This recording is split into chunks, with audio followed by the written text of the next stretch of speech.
দুনিয়াতে তুমি এমন অবস্থায় থাকো যে তুমি গরিব, অসহায়, অথবা তুমি মুসাফির। এখান থেকে ঢাকা গেলেন 2-3 দিন থেকে চলে আসবেন। কেউ কি বাড়িঘর নিয়ে যাবে?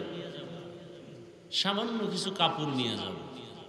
তাহলে আমরা আসছি দুনিয়াতে, আবার চলে যাব জান্নাতে, আমাদের মূল জায়গা। এখানে বাড়িঘরের চিন্তা নাই। যতটুকু পাই আলহামদুলিল্লাহ, পাবো না তাতেও আলহামদুলিল্লাহ। আমার আসল বাড়ি জান্নাত। এজন্য জমিন আল্লাহ বানানোর পরে প্রথমে একটা ঘর বানাইছেন বাইতুল্লাহ। পৃথিবীটা বানানোর পরে কি বানাইছেন? মুফাসসিরিন ইকরাম বলছেন আল্লাহ পাক জমিন বানাইয়া ওই ঘর বানাইছেন, আর কিছু এই মুহূর্তে ছিল না।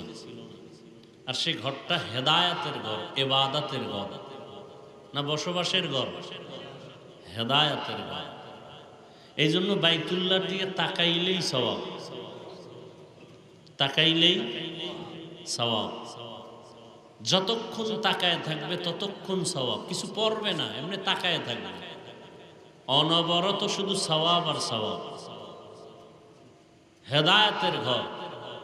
নবীজি বলেন, কেউ যদি বাইতুল্লাহ জিয়ারত করে বের হয়,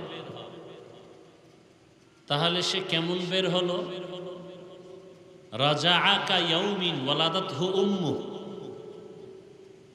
সে যেন বাচ্চা আজকে প্রসব করলে যেমন নিষ্পাপ, বাইতুল্লাহ থেকে যে সফর করে জিয়ারত করে বের হয়, সে ওই বাচ্চার মতোই নিষ্পাপ বের হয়।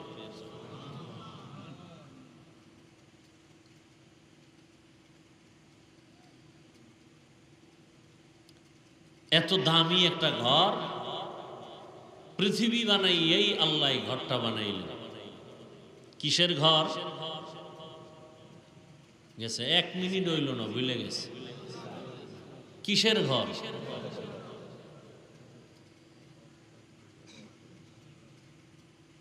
উডাও আল্লাহর ঘর। আপনাদের মেহেন্দিগঞ্জের কেন্দ্রীয় মসজিদ, এটা কার ঘর? দুনিয়ার সব মসজিদ কার ঘর? কোন মসজিদের দিকে তাকাইলে সওয়াব আছে? বাইতুল্লাহর দিকে তাকাইলে সওয়াব কেন? আল্লাহ পাক ওটাকে নিজে নিসবত লাগায় বলছেন, এটা আমার ঘর। মেহেন্দিগঞ্জের মসজিদকে আল্লাহ ডাইরেক্ট বলেন, এটা আমার ঘর। জমিনের মধ্যে অনেক মখলুক আল্লাহ বানাইছেন। উট, উটনি বানাইছেন। কে বানাইছেন? আল্লাহ সালেহ আলাইহিস সালামের উটনিকে বলছেন, এটা আমার উটনি। অন্যান্য হাজারো কোটি উটনি থেকে ওই উটনির দাম বেড়ে গেছে। নবী বলেন, কিয়ামতে উটনি জান্নাতে যাবে।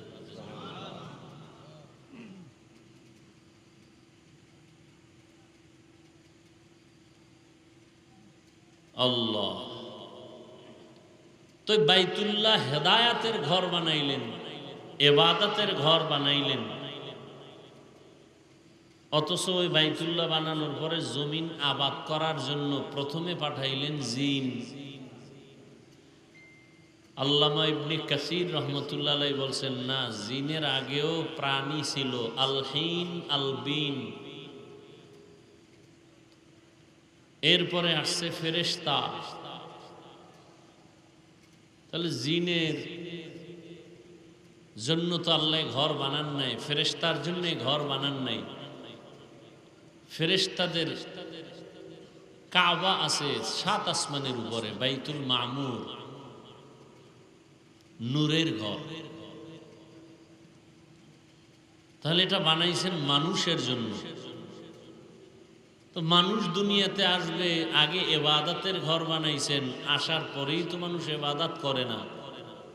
তার বালেগ হতে হবে, বড় হতে হবে, বুঝতে হবে, জানতে হবে, শিখতে হবে। তাহলে শিখা পর্যন্ত তার থাকার একটা ঘর দরকার। আল্লাহ বসবাসের ঘর আগে না বানাইয়া ইবাদতের ঘর আগে বানাইলেন কেন? এর জবাব হলো আল্লাহ মানুষ বানাইছেন ইবাদতের জন্য। দুনিয়াতে মানুষ দুনিয়াতে আসার থেকে মৃত্যু পর্যন্ত করবে ইবাদত, আর বসবাসের জন্য আল্লাহ বানিয়ে রাখছেন জান্নাত। দুনিয়া বসবাসের জায়গা না, ইবাদতের জায়গা। এই জন্য আল্লাহ বলেন, তোমরা দুনিয়াতে যতক্ষণ থাকো ইবাদতের মধ্যে, আমলের মধ্যে জড়িত হয়ে যাও, কারণ আমি আমলের পরীক্ষার জন্যই তোমাকে পাঠিয়েছি।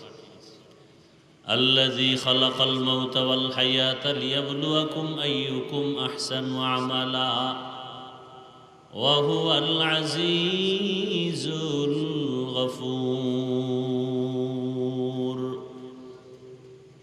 আল্লাহ আমলের পরীক্ষার জন্য পাঠাইছেন। জমিনে কারা ভালো আমল করে এটা দেখবেন আল্লাহ। বেশি আমল দেখবেন না, কি দেখবেন? ভালো আমল। আপনি 1000 বছর আমল করছেন, সুদ খাইছেন, লাভ কি আছে? লাভ? কথা বুঝেননি? নামাজও পড়েন, মিথ্যা কথা বলেন, নামাজ পড়েন, মানুষের হক নষ্ট করেন, মা বাবার হক নষ্ট করেন, বোনের হক নষ্ট করেন, ভাইয়ের হক নষ্ট করেন, প্রতিবেশীর হক নষ্ট করেন, বান্দার হক, আল্লাহর হক নষ্ট করলে আল্লাহ মাফ করে দিবেন। বান্দার হক নষ্ট করলে আল্লাহ মাফ করবেন না, বান্দা যতক্ষণ মাফ না দিবে। তাহলে নামাজও পড়েন, সুদও খান। নামাজ পড়েন, সারা রাত ঘরে বসে মোবাইল দিয়ে জেনা করেন, জেনা, চোখের জেনা, হাতের জেনা, জবানের জেনা, অন্তরের জেনা। সারা রাত মোবাইলে জেনা চলে, ঘরে ঘরে, রুমে রুমে। ছেলে এক রুমে ঘুমায়, ঘুমায় না, মোবাইলে সারা রাত অপরাধ করে। মেয়ে আর এক রুমে মোবাইল নিয়ে অপরাধ করে। আর বাবায় তাকবীরুল্লাহ ছাড়ে না মসজিদে গিয়া, তসবি 1000 দানা, কি লাভ? ইয়া আইয়ুহাল্লাযীনা আমানু কু আনফুসাকুম ওয়া আহলিকুম নারা ওয়াকুদুহান নাসু ওয়াল হিজারা আলাইহা মালাইকাতুন গিলাযুন শিদাদুন লা ইয়াসুনাল্লাহা মা আমারাহুম ওয়া ইয়াফআলুনা মা ইউমারুন। ও মুমিন, জাহান্নামের আগুন থেকে আগে নিজেকে বাঁচাও, এরপরের দায়িত্ব তোমার আহালকে বাঁচাও। আগে নিজেকে বাঁচাও, এতটুকুই শেষ। দ্বিতীয় দায়িত্ব তোমার আহালকে বাঁচাও। কিসের থেকে? জাহান্নামের আগুন থেকে। জাহান্নামের আগুন তো হাজার হাজার হাজার বছর পরে, মরার পর না হয় হাসরে বিচারের পরে। সেই আগুন থেকে এখন কেমনে বাঁচাবো? আগুন তো দেখাও যায় না, ধরাও যায় না, কেমনে বাঁচাবো? বলে যেই কাজ করলে জাহান্নামে যেতে হবে ওই কাজ থেকে বাঁচাও। ওই কাজের নাম সমষ্টিগতভাবে বলে গুনাহের কাজ। গুনাহ করলে জাহান্নামে যেতে হবে। ইন্নাল আবরারা লাফি নাঈম ওয়া ইন্নাল ফুজ্জারা লাফি জাহিম। নেক আমল যারা করবে তারা জান্নাতের পথিক, যারা গুনাহ করবে তারা জাহান্নামের পথিক। অতএব নিজেকে জাহান্নাম থেকে বাঁচাও, তার মানে নিজেকে গুনাহ থেকে বাঁচাও। হাতের গুনাহ, চোখের গুনাহ, কানের গুনাহ, জবানের গুনাহ, অন্তরের কল্পনার গুনাহ। তুমি বাঁচবা, এরপরে তোমার দায়িত্ব শেষ না, তোমার আহালকে বাঁচাও। বলে তোমার আহালকে, কয় মা বাবার আহাল হলো সন্তান, স্বামীর জন্য আহাল তার স্ত্রী, শিক্ষকের জন্য আহাল হলো ছাত্র, মসজিদের ইমাম ও খতিবের জন্য আহাল হলো মসজিদের মুসল্লি, ওলামায়ে কেরামের জন্য আহাল হলো এ জমিনের উম্মতেরা। মা বাবা জাহান্নাম থেকে তুমি আগে নিজেকে বাঁচাও, তারপরে তোমার দায়িত্ব সন্তানকে বাঁচাও। স্বামী তুমি জাহান্নাম থেকে আগে নিজেকে বাঁচাও, দ্বিতীয় দায়িত্ব তোমার আহাল স্ত্রীকে বাঁচাও। ইমাম ও খতিব জাহান্নাম থেকে নিজেকে আগে বাঁচাবেন, তারপরে মুসল্লিদেরকে বাঁচাবেন। ওলামায়ে কেরাম জাহান্নামের আগুন থেকে নিজেকে আগে বাঁচাবেন, তারপরে উম্মতকে বাঁচাবেন। এখন আমি আলেম, আমার দায়িত্ব উম্মতের উপরে আছে না নাই? আমি বাবা, আমার দায়িত্ব সন্তানের উপর আছে না নাই? আমি বিবাহিত পুরুষ, আমি স্বামী, আমার স্ত্রীর উপরে দায়িত্ব আসেনি? আছে। আমি মসজিদের ইমাম ও খতিব, মুসল্লিদের উপরে আমার দায়িত্ব আসেনি? আছে। তাহলে এক মানুষ কত দায়িত্ব মাথায়। জাহান্নাম থেকে আগে নিজেকে বাঁচাও, আহালকে বাঁচাও। অনেকে নিজে নিজে জাহান্নাম থেকে বাঁচতে পারছে, আহালকে না বাঁচানোর কারণে কিয়ামতের দিন বহু তাবলিগওয়ালা, বহু পীর সাহেবের ভাগরিওয়ালা মুরিদ, বহু হাজী সাহেব নিজে নিজে জিকির আজকার করিয়াও জাহান্নামে যাবে সন্তানের গুনার কারণে। আসতে বলেন কেন? বহু তাবলিগওয়ালা, বহু পাগড়িওয়ালা দরবেশ ছেলের গালে দাড়ি নাই, কথা বলেন না কেন? সুদের টাকায় ব্যবসা করে, মাইয়া বেপরদায় কলেজে দৌড়ায়।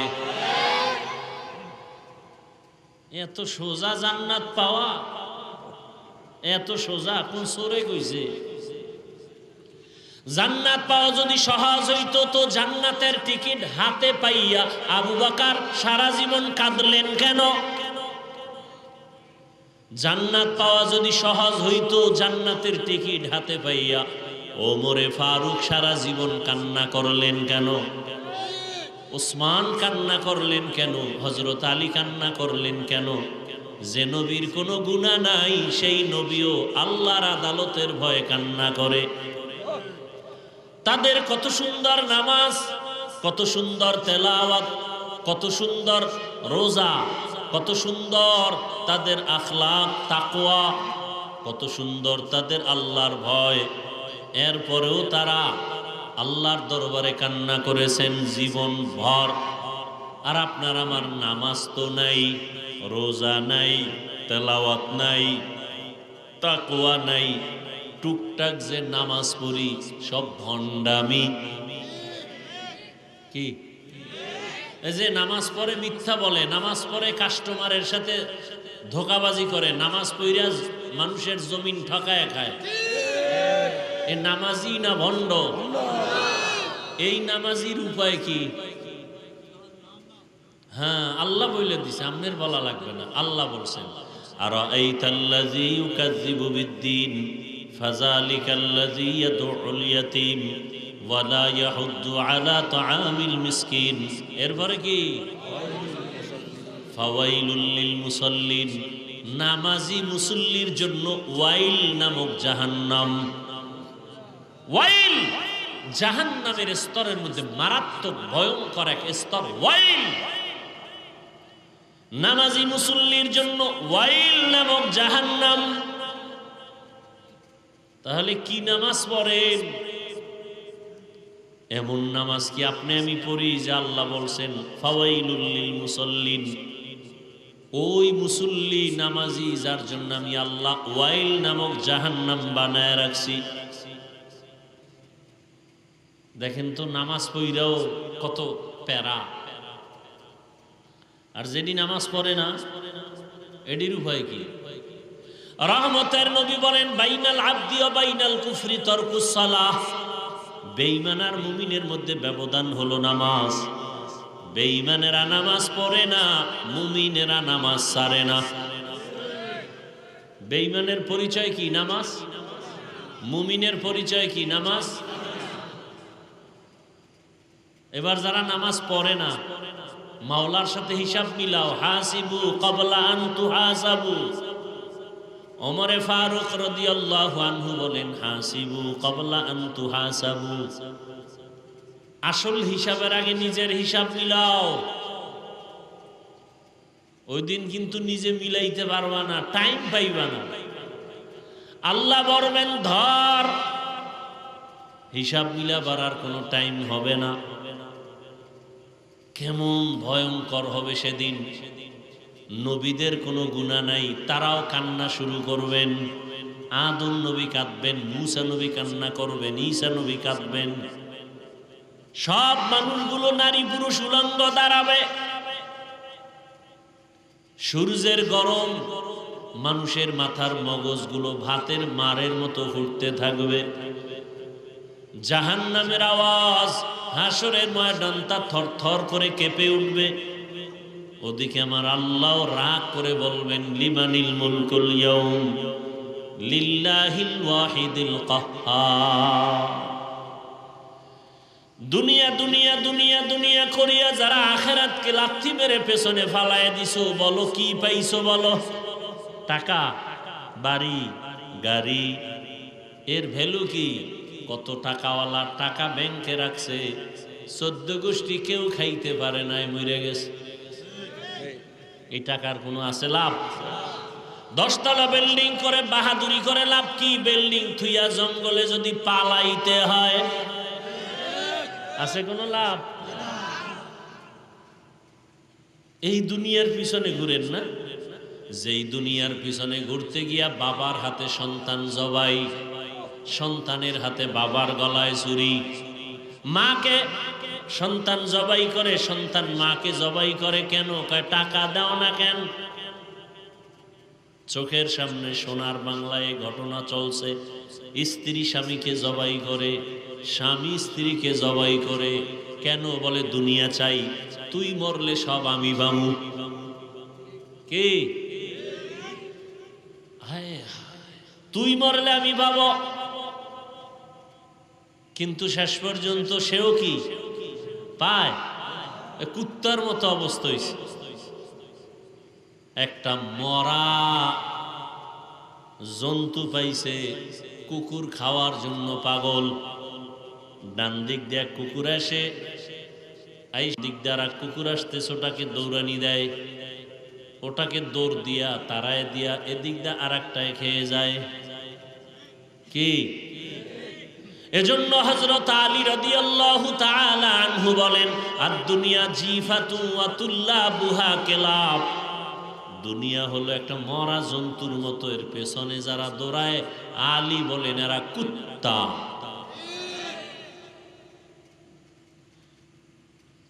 কুত্তা বলছেন কেন? মরা জানোয়ার, মরা জন্তু 3 শ্রেণীর প্রাণীরা খায়। কয় শ্রেণী? মরা গরু দেখলে কুকুরে খায়, শিয়ালে খায়, শকুনেও খায়। হযরত আলী শকুনের কথা বলেন নাই, শিয়ালের কথা বলেন নাই, কির কথা বলছে? কুত্তার কথা বলছে। কেন? কুত্তা বড় খারাপ। শিয়ালে রাতে খায়, দিনে খায় না, ঘুমায়, রেস্টে থাকে। শকুনে দিনে খায়, রাতে খায় না, রেস্টে থাকে। কুত্তা রাতেও খায়, দিনেও খায়। দুনিয়ার কুত্তা যারা দেখবেন, ওরা নামাজে দাঁড়াইয়াও ক্ষমতা, ওরা দান করে, মানুষ জনরে কিছু ভোট দেয়, ঠিক নেই? ওরে দানবীর না বললে মাথা গরম, হজ করে আলহাজ না বললে মাথা গরম। তাহলে হজও করছে দুনিয়ার মোবারকবাদ পাওয়ার জন্য, মানুষের ধন্যবাদ পাওয়ার জন্য দান করে, মানুষের ধন্যবাদ পাওয়ার জন্য হজে যায়, মানুষের ধন্যবাদ পাওয়ার জন্য কোরবানি দিয়ে মানুষের গোশত বিলায়, মানুষের ধন্যবাদ পাওয়ার জন্য যাকাত দেয়। কি দেয়? যাকাত আদায় করে না, এমনি দেয়। আদায় কেউ করে না যাকাত, সব ধোকা ধোকা, ফ্যাশন। পৃথিবীতে কোম্পানি এর থেকে আর নরমাল দুর্বল থার্ড ক্লাসের কাপড় বানায় না যাকাতের কাপড় ছাড়া। আর সেগুলোই বড় লোকেরা গরিবরে দেয়, অন টাইম পরলেই সদরঘাট। কি এই ধোঁকাবাজি আছে না নাই? বলারও মানুষ নেই। কোন মসজিদের খতিব বা ইমাম সাহেব জুমার দিন এই বয়ান করুক না, আমি যা বলছি, পরের দিন থেকে কমিটি বলবে 1 মাসের জন্য বাড়িতে রেস্ট নিয়ে আসেন। ঠিক নেই? কেন? শিয়ালের হাতে মুরগি আমানত। মুরগি আমানত কার হাতে থাকবে? তো শিয়ালের হাতে মুরগি আমানত রাখলে যা হয়, মাদ্রাসা মসজিদ আর ধর্মের চাবি সুদখোর বেনামাজি ঘুষখোরের হাতে রাখলেও তাই হবে। মসজিদ নিয়ে রাজনীতি চলবে না, মাদ্রাসা নিয়ে রাজনীতি চলবে না, ওয়াজ মাহফিলে রাজনীতির বয়ান চলবে না। তাহলে কমিটির মধ্যে রাজনৈতিক লোক কেন? শেষ। ইমানের আওয়াজ শেষ। কমিটির মধ্যে রাজনীতিবিদ কেন? এতদিন আওয়ামী লীগ, এখন বিএনপি। আর হুজুরগ বেলায় রাজনীতি চলবে না। না, রাজনীতি কোরআন সুন্নাহর আলোকে জমিনে আলেমরা করবে, আর দুর্নীতি বা জালেমের রাজনীতি করার কোনো অধিকার নাই। মানুষের জীবন নিয়ে যারা হোলি খেলে, মানুষের ক্ষতি করে, সমাজের ক্ষতি করে, মহিলাদের ক্ষতি করে, চরিত্র নষ্ট করে, এদের রাজনীতি করার অধিকার নাই। এরা জালেম, এরা চান্দাবাজ, এরা ধান্দাবাজ। রাজনীতি তারা করবে যারা মানুষের অধিকার ফেরত দিতে পারে, যাদের মধ্যে লোভানক দৃষ্টি নাই, চুরি করার অভ্যাস নাই, ডাকাতি করার অভ্যাস নাই, জুলুম করার অভ্যাস নাই। এই রাজনীতি করেছেন সুলাইমান নবী, কোরআনে আছে। এই রাজনীতি করেছেন ইউসুফ নবী, কোরআনে আছে। কেন বলেন ইসলামে রাজনীতি নাই? কেন বলেন? মাস্তানি করেন না? মদিনার রাষ্ট্র চালান নাই রসুল? ওমরে ফারুক চালান নাই? আবু বকর চালান নাই? কেন বলেন ইসলামে রাজনীতি নাই? হ্যাঁ, খোলামেলা বলেন যে হ্যাঁ, আপনারা যে চুরি করেন, দুর্নীতি করেন, চান্দাবাজি দান্দাবাজি করেন, এটা ইসলামে নেই। ইসলামে কি আছে? গোলাম যেই প্লেটে খাবে, মালিক একই প্লেটে খাবে। ইসলামে কি আছে? কর্মচারী কাজ করবে, ঘাম ঝরার আগে বেতন দাও। আর ধান্দাবাজি চান্দাবাজি রাজনীতিতে কি আছে? মালিক 60 টাকা দামের খেজুর দিয়ে ইফতারি করবে, কর্মচারীকে 8 আনা দামের পায়ে ফেসা ধুলাবালু মিশ্রিত খেজুর দিবে। এগুলো চান্দা ধান্দাবাজি রাজনীতির ফলাফল। আল্লাহ সব ভাইকে হেদায়াত দান করুন। এ কথা বলারও কোনো সুযোগ নাই। কেন? শিয়ালের হাতে মুরগি আমানত। বুঝেননি বয়ান? যে এতক্ষণ তো ভালোই চলছিল, তো লাইন আউলে যেতেছে। ফিলিস্তিনের মতো যখন হোমানে দেখবা ফিডা শুরু হয়ে গেছে, তখন লাইন কোনটা বুঝবা, এর আগে বুঝবা না। কপালে ফিলিস্তিনের মতো মাইরাস।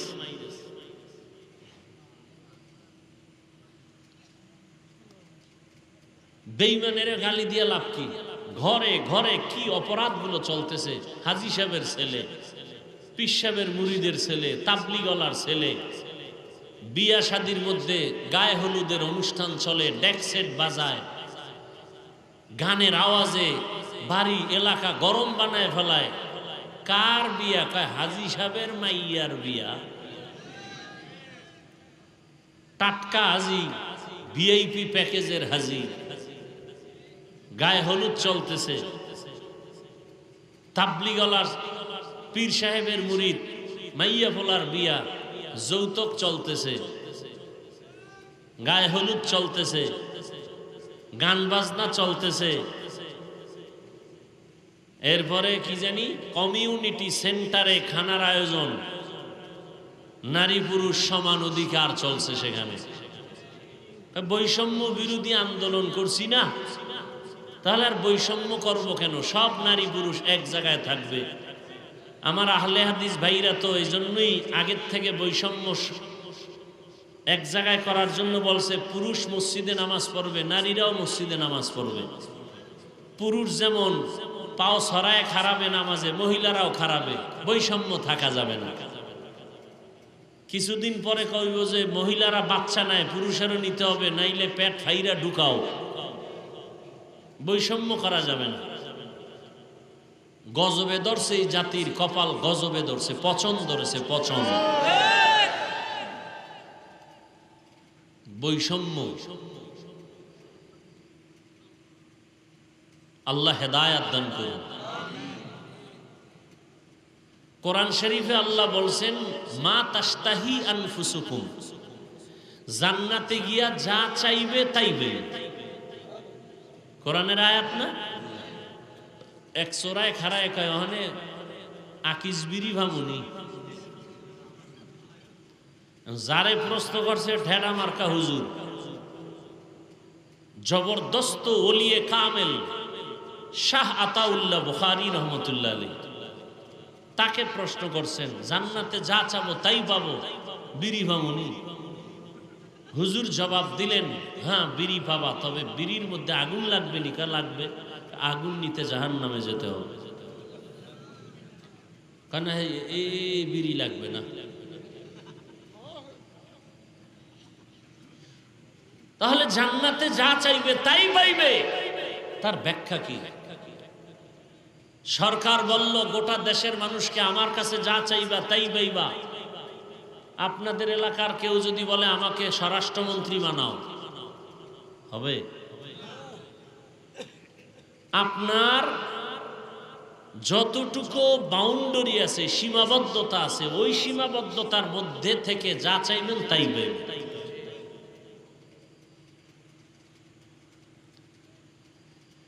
আল্লাহ তো আল্লাহ বলছেন, ও মানুষ, পরকাল জীবন তোমার স্থায়ী, সেই দিকে কি অর্জন করছো হিসাব মিলাও। এই দুনিয়া কিছুই না। মশার পাখার দামের মূল্য দুনিয়ার দাম আল্লাহর কাছে নাই। তাহলে এই দুনিয়াতে আল্লাহ পাঠাইলেন কেন?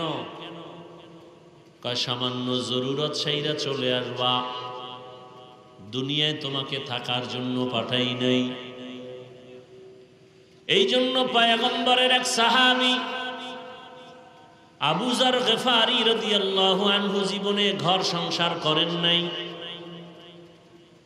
আল্লাহর মহব্বতে সিলেটের জমিনে ঘুমন্ত ওলিয়ে কামেল শাহজালাল রহমতুল্লাহ আলাইহি জীবনে বিয়া করে নাই। আল্লাহর মহব্বতে জীবন কাটায় দিছেন। বসরা এলাকার রাবেয়া নামের মহিলা জীবনে বিবাহের সংসারে যান নাই, আল্লাহর মহব্বতে কাটায় দিছেন। দুনিয়া কিছুই না রে বাবা, সবার জন্য এটা বাধ্যতামূলক না, তা মানি হলো দুনিয়া ছাড়া চলা যাবে না, তবে দুনিয়া যেন তোমার শরীরের মধ্যে আক্রমণ না করে। قال رسول الله صلى الله عليه وآله وسلم الدنيا خلقت لكم وأنكم خلقتم للآخرة। দুনিয়া তোমার আমার গোলাম, আল্লাহ তোমাকে আমাকে বানাইছেন আল্লাহর গোলাম। যারা আল্লাহর গোলাম হয়েছেন, গোটা দুনিয়া তাদের গোলাম হয়ে গেছে। মেহেন্দিগঞ্জের মানুষ, তুই জঙ্গলের বাঘের ভয় করো, কিন্তু এমনও মানুষ জমিনে ছিল বাঘ তাদের ভয় করছে। তুমি কেমন মানুষ? সাপ দেখলে ভয় পাও, আর তারা কেমন মানুষ? সাপ তাদের দেখলে ভয় পায়। নদীর মধ্যে পানি নাই, অনেক বছর হয়ে গেল। এলাকার মানুষ ওই জমানার আল্লাহর প্রিয় বান্দার কাছে সবাই চলে গেলেন, হযরত আমাদের এলাকার নদী শুকনা, পানি নাই, কি করতে পারি পরামর্শ দেন। আল্লাহর প্রিয় বান্দা চিঠি লেখা শুরু করলেন। চিঠির মধ্যে কি লেখছেন তিনি জানেন, আল্লাহ জানেন। চিঠিটা লেখা সিলটিল মাইরা লোকদের কয় যাও চিঠিটা গিয়া শুকনা নদীর মধ্যে ফেলে দিও। আল্লাহর বান্দার লেখা চিঠি গিয়া শুকনা নদীর মধ্যে ফেলে দেওয়া মাত্র দীর্ঘ বছর পর্যন্ত যেই নদীর মধ্যে পানি নাই, ওই নদীতে চিঠি ফালানো মাত্র পানির জোয়ার শুরু হয়ে গেছে। এটা কেমনে সম্ভব? এটা গাঞ্জাখুরি কথা। শুকনা নদীতে পানি নাই, একজনে চিঠি লেখা পাঠায় দিছে, আর চিঠি বা নদীর মধ্যে ফেলা মাত্র পানি আসছে। এটা কেমন গাঞ্জাখুরি কথা? একজনে কয় ঘটনাটা ঘটাইছে কে? কয় বাংলাদেশের একজন পীর সাহেব। কয় ট্রিপল কাফের। কেমন কাফের? কথা কন না কেন? কয় না না না না হিসাব না। কে? তাবলিগের এক মুরব্বী। কয় ডবল কাফের। না না তাবলিগের মুরব্বী না। কে ঘটাইছে? কয় দেওবন্দের এক হুজুর। কয় সিঙ্গেল কাফের। না না দেওবন্দের হুজুর না। তাহলে শুকনা নদীর মধ্যে চিঠি দিয়া পানি আনাইছে কে? এই গাঞ্জাখুরি কামটা কে করলো? খুঁজতে খুঁজতে খুঁজতে খুঁজতে গিয়া দেখে কয় কামটা ঘটাইছে সাধারণ কোনো বান্দা না, রহমতের নবীর হাতে গড়া সাহাবী ওমরে ফারুক রাদিয়াল্লাহু আনহু। এইবার কি কইবা? ওমরে ফারুক কামটা ঘটায় দিলেন, কি বলবা বলো? এক বেয়াদব কয় ওমরে ফারুকের মধ্যে ভেজাল। আমি ঢাকায় বলেছি, যারা ওমরে ফারুকের বিরোধিতা করবে আর বলবে সে বেদাতি ভেজাল, আমি বলবো তার 14 গোষ্ঠী শুদ্ধ সব ভেজাল। সাহাবায়ে কেরামের বিরুদ্ধে যারা কথা বলে এরা বেয়াদব। এরা কি? চূড়ান্ত বেয়াদব, নিকৃষ্ট বেয়াদব। সাহাবায়ে কেরামদের বিরুদ্ধে যারা বলবে, যারা লেখবে, এরা চূড়ান্ত বলেন, এরা রসুলের দুশমন, এরা ইসলামের দুশমন, এরা কোরআনের দুশমন, এরা আল্লাহর দুশমন। এরা মুসলমান হলেও 72 দল জাহান্নামীদের অন্তর্ভুক্ত। সাবধান! যারা সাহাবায়ে কেরামের বিরুদ্ধে বলে বা লেখে এরা মুসলমান, এরা মুমিন, সব ঠিক, কিন্তু কোন দলের? 72 দল জাহান্নামীদের অন্তর্ভুক্ত। কারণ নবী বলে গেছেন 73 দল হবে আমার উম্মতের, এক দল জান্নাতে যাবে আর সব জাহান্নামে যাবে। ক্বালু মান হিয়া ইয়া রাসূলুল্লাহ। সাহাবায়ে কেরাম বললেন, যেই দলটা জান্নাতে যাবে তাদের পরিচয় কি? নবী যদি বলতেন আমি মুহাম্মদের যারা মানবে তারা যাবে, নবী এতটুকু বলেন নাই। নবী বলেন মা আনা আলাইহি ওয়া আসহাবি, আমাকে যারা মানবে, আমার সাহাবায়ে কেরামের সুন্নতকে যারা মানবে, আমি মুহাম্মদেরটাও সুন্নত, আমার সাহাবায়ে কেরামেরটাও কি? আলাইকুম বিসুন্নতি ওয়া সুন্নাতিল খুলাফাইর রাশিদিন আল মাহদিয়িন। আমার সুন্নতের আঁকড়াইয়া ধরো, আমার খলিফা সাহাবাদের সুন্নতের আঁকড়াইয়া ধরো। আমি মুহাম্মদের আদর্শ সুন্নত, আমার সাহাবাদের আদর্শ সুন্নত। আমার সাহাবার কেমন সাহাবা? কয় খোলাফা, আমার খলিফা কেমন খলিফা? রাশিদিন, পথ প্রদর্শক। কেমন পথ দেখায়? মাহদিয়িন, হেদায়াত প্রাপ্ত। হেদায়াত। অতএব এদের ব্যাপারে যারা লেখবে, যারা বলবে, এরা পৃথিবীর নিকৃষ্ট কি? বেয়াদব। লিকুল্লি শাইইন জিনাতুন ফিল ওয়ারা ওয়া জিনাতুল মারই তামামিল আদাবি। আজ খোদা খাহিমে তৌফিকে আদব, বেআদব মাহরুমে গাশত আজ ফজলে রা। দুনিয়া কিছুই না। দুনিয়া দুনিয়া দুনিয়া করে কতটুকু আগাইছো দুনিয়াদারেরা।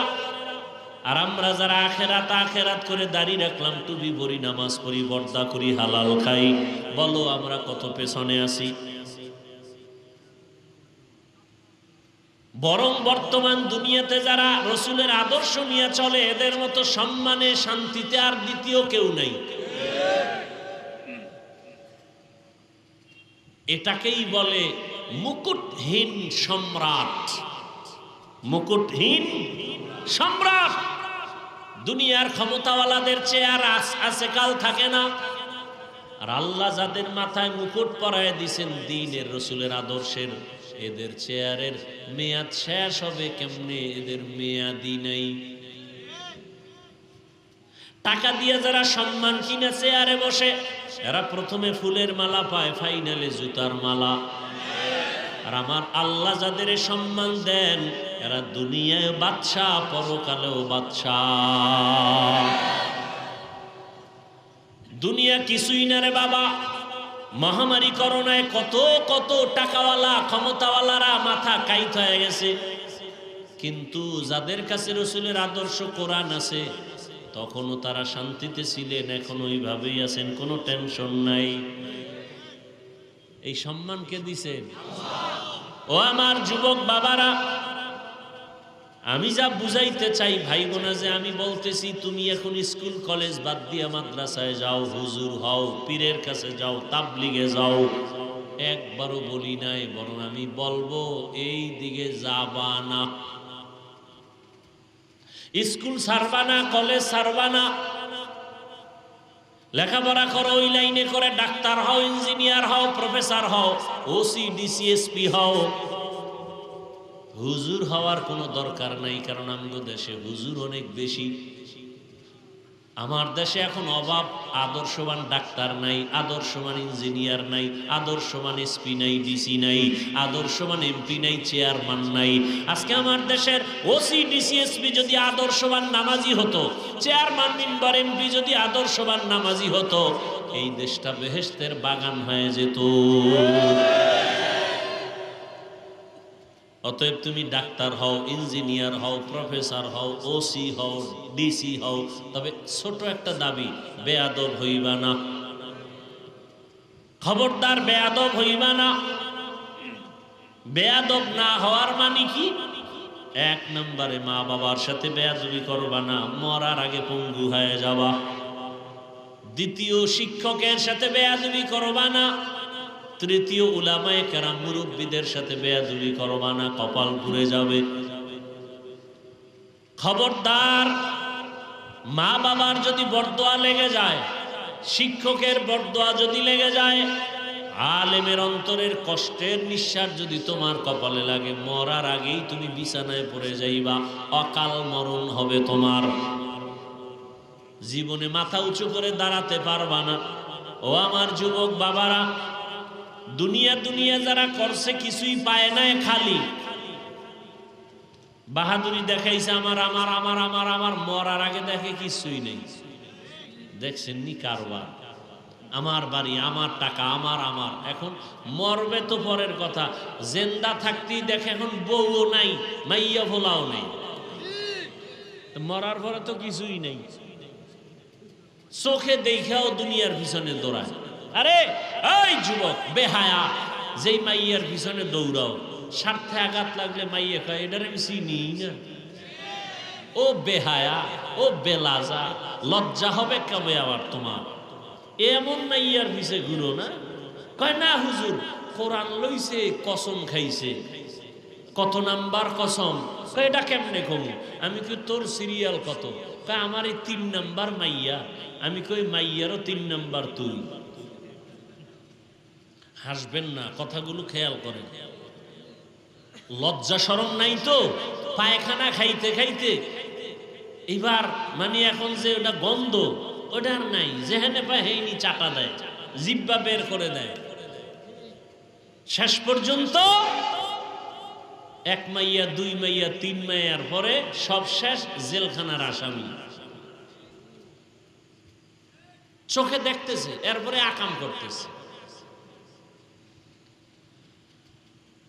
তাহলে দুনিয়া দুনিয়া যারা করলো, শেষ ফল চোখের সামনে কিছুই তো পাইল না। এই জন্য আখেরাতের হিসাব মিলাও। আর আখেরাতের হিসাব মিলাইতে গিয়ে তোমার স্কুল ছাড়া লাগবে না, কলেজ ছাড়তে হবে না। তোমার মতো যুবক স্কুল কলেজে পড়ে, চাকরি করে, ব্যবসা করে, 5 ওয়াক্ত নামাজ পড়ে নাই, বাস আর ওয়াজের দরকার নেই। এই কথাটাই তোমার স্বর্ণাক্ষরে অন্তরে ঢুকাও, ঘরের দরজায় টানাও। আমার মতো জেনারেল লাইনের যুবক যদি স্কুলে পড়ে নামাজ পড়ে, আমার কপাল কেন খারাপ, কার বরদোয়া লাগছে কপালে, আমি কেন পারি না? আমার মতো যুবক ইঞ্জিনিয়ার, ডাক্তার, প্রফেসর নামাজ পড়ে, আমি পারি না কেন, আমার কপালে কার অভিশাপ লাগলো? আমার মতো যুবক র্যাব, আর্মি, পুলিশ, বিডিআরের চাকরি করে নামাজ পড়ে, দাড়িওয়ালা, আমি পারি না কেন, আমার কপালে কার অভিশাপ লাগলো? আমার মতো যুবক জেনারেল লাইনে থাইকে রাস্তায় গাড়ি চালায়, নামাজ ছাড়ে না, নদীতে মাছ ধরে, নামাজ ছাড়ে না, কৃষি কাজ করে, নামাজ ছাড়ে না, তুমি পারো না কেন? অবশ্যই তোমার কপালে কারো বরদোয়া লাগছে। এই জন্য বলছি, ডাক্তার হও, বেয়াদব হইও না। ইঞ্জিনিয়ার হও, বেয়াদব হইও না। যদি বেয়াদব হও তাহলে তাসনিমার মতো জুতার বাড়ি খেয়ে পালাতে হবে। তাসনিমা নাসরিন এমবিবিএস ডাক্তার, এরপরও বোরকা পরে পালাইলো কেন? চূড়ান্ত বেয়াদবি করার কারণে। খুব সাবধান। ডাক্তার হও, ইঞ্জিনিয়ার হও, আদর্শমান, মা বাবার দোয়া নিয়া, শিক্ষকের দোয়া নিয়া, আলেমের দোয়া নিয়া। শুধু মেহেন্দিগঞ্জ না, সম্মান হবে গোটা দেশ জুড়ে। আল্লাহ পারেনি? বিশ্বাস নাই? তাহলে চরিত্র ঠিক করো। কবি নজরুল মরে গেছে, তাকে স্মরণ করো শ্রদ্ধার সাথে, ঠিক না? তোর মতো আকাম করলে মোবাইল নিয়ে সারা রাত কবি নজরুল হতে পারতো না। আজকে মরিয়া গেল, সবাই তাকে আপন করে হৃদয়ে রাখছে, জানে না কবি নজরুলের বাবাকে, মাকে, বাড়ি কই, চেহারা কেমন, কিন্তু হৃদয়ে জায়গা করে নিয়েছে কবি নজরুল একমাত্র সুন্দর চরিত্রের কারণে। তুমি মরে যাও, ফলাফল কি তোমার? তুমি মরে গেলে ফলাফল কি? তোমাকেও স্মরণ করবে মা বাবা। একটা বালা গেছি গা, ওর চরিত্র এত খারাপ, ও মরছে, বিপদ থেকে বাঁচলাম, কারণ ওর চরিত্রের কারণে সমাজে মুখ দেখাইতে পারি না। এই অভিশপ্ত কপাল নিয়ে জন্ম নিয়েছ। তুই মরে গেলে তোর মা খুশি, তোর বাপ খুশি, এমন কপাল নিয়ে জন্ম নিয়েছ, লজ্জা করে না?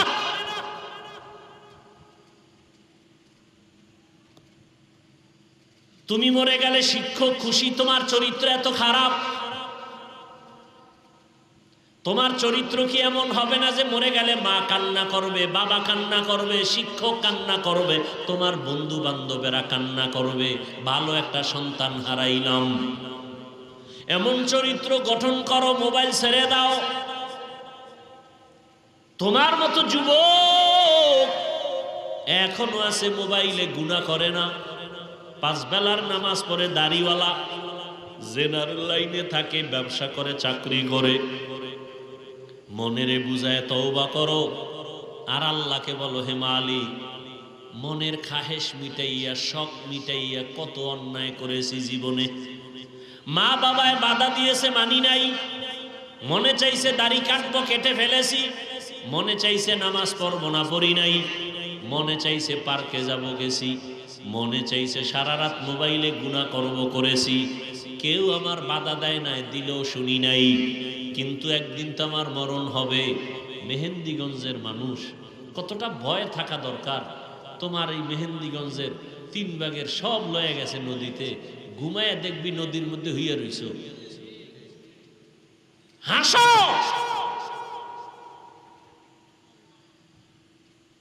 এই মেহেন্দিগঞ্জ ভাঙছে না? আরো ভাঙবে না? এমন কপাল লইয়া কেন আইলা যে ঘুমের মধ্যে মরণ, উঠা দেখবা যে পানি, উঠে চারিদিকে পানি, একটা ধাক্কা দিলে শেষ। কেন এত অপরাধ করো? কেন এত জেনা ভাই বিচার, এত সুদ ঘুষ কেন? বড় লোকের বাচ্চা আছে কিছু কুলাঙ্গার, গরিবের যদি কয় 5,000 টাকা দেন, না না টাকা নাই। যদি কয় সুদে দেন, কয় 1 লাখ লয়ে যা। এরকম কুলাঙ্গার আছে না নাই? ওরা পৃথিবীর নিকৃষ্ট কুলাঙ্গার। ওদের উপরে আল্লাহর লানত ফেরেশতাদের লানত, রাসূলের লানত, সমস্ত মাখলুকাতের লানত। ওরা আল্লাহর চূড়ান্ত দুশমন। জমিনে আল্লাহর যত বড় দুশমন আছে, সুদখোরের মতো দুশমন আর একটাও নেই। নিমক হারাম।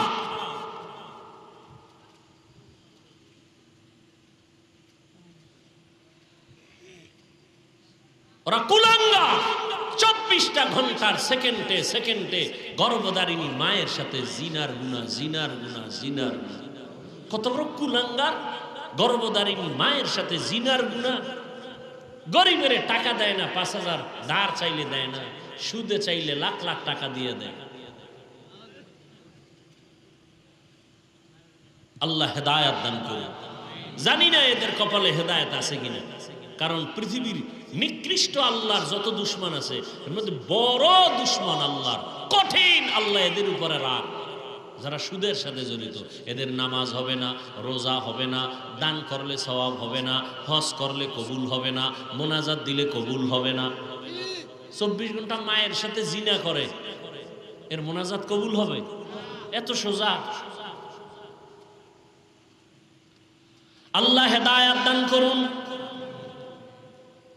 ও আল্লাহর বান্দারা, দোকানে আগুন লাগবে কেন? হালাল টাকায় ব্যবসা করবা। কাস্টমারের ধোকা দিবা না। দোকানে চুরি হবে কেন? চোর যদি হাত দেয়, হাত আটকায় যাবে, হাত বাঁকা হয়ে যাবে। তুমি হালাল ভাবে ব্যবসা করো, কাস্টমারের সাথে মিথ্যা বলিও না, 5 ওয়াক্ত নামাজ পড়ো, দোকান খুলেই তেলাওয়াত শুরু করে দাও। কেন তোমার দোকানে চুরি হবে, ডাকাত আসবে, আগুন লাগবে? যাকাত পাই পাই হিসাব করে দিয়া দাও, গরিবের হক আদায় করো, ফেরেশতা দিয়ে আল্লাহ হেফাজত করবে। নদীর মধ্যে স্টিমার চলে, স্টিমার মালিক ঢাকায়, হঠাৎ খবর আসছে স্টিমার ডুবে গেছে তুফানে। এক মালিক বলে, আল্লাহর জাতের কসম, আমার স্টিমার ডুবে নাই। কয় তুমি দেখছো নি? কয় না। টেলিফোন পাইছো নি? কয় না। খোদার কসম যোগাযোগ নাই। তো গ্যারান্টি দিলা কেমনে তোমার স্টিমার ডুবে নাই? খোঁজ নিয়ে দেখে ঠিকই অন্য স্টিমার ডুবে গেছে, তারটা ডুবে নাই। জিজ্ঞাসা করলো, তুমি এত বড় গ্যারান্টি দিয়া কসম খাইলা, কারণ কি? বলে, রাসূলের হাদিস, মালের যারা যাকাত ঠিক মতো দিবে, ফেরেশতা দিয়া আল্লাহ তাদের বিপদে হেফাজত করবেন। এলাকায় লাগছে আগুন, খবর আসছে, ভাই আপনার বাড়িতে আগুন লাগছে। কয়, খোদার কসম আমার ঘরে লাগে নাই। বলেন, পুরা গ্রাম? কয় না, আমার ঘরে লাগে নাই। খোঁজ নিয়ে গিয়ে দেখে ডানের বাড়ি শেষ, বামেরটাও শেষ, ওই বান্দার বাড়ি এখনো আগুন লাগে নাই। জিজ্ঞাসা করা হলো, ভাই তোমার বাড়ি আগুন লাগে নাই কেন? ওই বান্দা আল্লাহ রসুলের পেয়ারা সাহাবী। সাহাবী বলে, রসুল দোয়া শিখাইছেন, ফজরের নামাজ পড়ে যদি এই দোয়া পড়ে, ফেরেশতা দিয়ে আল্লাহ পাক পুরা বাড়ি হেফাজত করবেন। আমি ফজরের নামাজ পড়ে দোয়া পড়ছি, আমি মাগরিবের নামাজ পড়ে একবার দোয়া পড়ি, রসুলের কথা সত্য, সব ধ্বংস হবে, আমারটা ধ্বংস হবে না। আমাদের বিশ্বাস কই? বিশ্বাস নেই মিয়া। আলহামদু সূরার মধ্যে পড়ে 1 গ্লাস পানিতে ফু দিয়া পানি পান করবেন, ক্যান্সার ভালো হয়ে যাবে, কিডনি ড্যামেজ থাকলে ঠিক হয়ে যাবে। বিশ্বাস থাকতে হবে তো। আর আপনি যে বিড়িটা নেন, এই জবানে কয়বার আলহামদুলিল্লাহ বললে হয় দইল? মায়েরে গালি দেন, বাবারে গালি দেন, বউরে গালি দেন, মাইয়া ফোলারে গালি দেন, এই জবানে সূরা ফাতিহার অ্যাকশন কি হবে? পবিত্র জবান নিয়া আল্লাহর কাছে যদি এখন বলেন, আল্লাহ এখন বৃষ্টি বন্ধ করো, এখন বৃষ্টি বন্ধ হয়ে যাবে, আল্লাহর সেই বান্দা ছিল তো? কথা বলেন না কেন? এখনো আছে, আমার নজরে এখনো আছে, আমি চিনি। ঢাকার থেকে বয়ানে রওনা হইতেছি, হযরতকে বললাম, হযরত ঢাকাতে তুফান চলে, মাহফিল হবে নি। হযরত বলে, আমার মাহফিল হবে বাংলাদেশে কোনোটা না হলেও। চলে গেলাম, গিয়া দেখি পুরো এলাকায় বৃষ্টি, মাহফিলের প্যান্ডেলের আশেপাশে প্যান্ডেলে কোনো বৃষ্টি নাই। এ তো এখনো চোখের সামনে, এ মানুষ এখনো আছে। হ্যাঁ, আল্লাহর বান্দা নদী ভাঙতেছে, নদী ভাঙতেছে, নদী ভাঙতেছে। আল্লাহওয়ালারা সব এক জায়গায় বসে নদীর পারে একটা কান্না দিয়া দোয়া করবে, আল্লাহর কাছে কান্না দিয়া। এক জোর আল্লাহর প্রিয় বান্দাকে বলে, এই পাগলা মোনাজাত দে। পাগলায় মোনাজাতটা দিয়ে, আল্লাহ আমি এই মজলিসের মধ্যে অযোগ্য, বড় বড় বুজুর্গরা বসা, আমারে দিছে মোনাজাতে, এই নদী ফিরা, নদী ভাঙ্গন ফিরাও, যদি না ফিরাও আমি মোনাজাত আর বন্ধ করব না। একটা চিৎকার দিয়া নদীর মধ্যে ঝাঁপ দিছে, সাঁতার দিয়ে গেছে। বুজুর্গ কয় ধর রে, দৌড়াইয়া গিয়া ৩-৪ জনে যেখানে গিয়া তারে ধরছে সেখান পর্যন্ত আজও চর হইয়া গেছে। আজও পর্যন্ত ৫০-৬০ বছর হইছে, ওখান থেকে আর ভাঙ্গে না। আমাকে বরিশালের ঘটনা ভাইয়েরা আমার। আর তুমি, তোমার জবান এত খারাপ, তুমি সারা দিন চায়ের দোকানে বইয়া ইমাম খারাপ, আলেম খারাপ, পিসাব খারাপ, আর তোমার ১৪ গোষ্ঠী সব ভালো, সুদ খাইল। আল্লাহ হেদায়াত দান করুন। সব কথার শেষ কথা তওবা। আল্লাহ বলেন, বান্দা বিনয়ের সাথে যদি তওবা করো, আমি আল্লাহ তোমার জীবনের সব গুনাহগুলো মাফ করে দিব। ও পর্দার আড়ালের মা বোনেরা, আপনার মতো কত মা এখনো আছে এলাকায়, পর্দা করে, নামাজ পড়ে, মোবাইলে সময় নষ্ট করে না, স্বামীর মাল খেয়ানত করে না, সন্তানটাকে আদর্শবান বানানোর মেহনত করে। আপনারা কেন পারবেন না? তওবা করেন আর নামাজ ছাড়বেন না, বেপর্দায় চলবেন না, স্বামীর মাল খেয়ানত করবেন না, সন্তানটাকে আদর্শবান বানাবেন, আদর্শওয়ালা ডাক্তার বানাবেন, ইঞ্জিনিয়ার বানাবেন। মা বাবার দোয়া নিয়া, শিক্ষকের দোয়া নিয়া, উলামায়ে কেরামের দোয়া নিয়া যেন চলে। ওর ব্যবহারে কোনো সময় যেন মা বাবা, শিক্ষক, আলেম ওলামা কষ্ট না পায়। বৃদ্ধ বাবাজিরা তওবা করে ৫ ওয়াক্ত নামাজ আদায় করেন। আপনার মতো কত বুড়ারা মসজিদে গিয়া নামাজ আদায় করে, আপনি কেন পারবেন না? যুবক বাবারা, আল্লাহর কাছে তওবা করো আর বলো, হে মালিক, জীবনে কত নামাজ ছাড়লাম, দাড়ি কাটলাম, বেপর্দায় চললাম, আজকে থেকে তওবা করে নিলাম, আর নামাজ ছাড়বো না, বেপর্দায় চলবো না, মা বাবাকে কষ্ট দিব না। ওলামায়ে কেরামের দোয়া নিয়া, শিক্ষকের দোয়া নিয়া, মা বাবার নেক দোয়া নিয়া, নবীজির আদর্শ মেনে চলবো। তওবা করার মতো যদি নিয়ত হয়, দুটো হাত আমার আল্লাহকে দেখায়া দাও। আয় আল্লাহ, হাতগুলো কবুল করে নেন, তওবা কবুল করে নেন, তওবার উপরে মজবুত হইয়া চলার মতো তৌফিক দান করেন। আমিন। আলহামদুলিল্লাহি রাব্বিল আলামিন। ওয়াসসালাতু ওয়াসসালাম।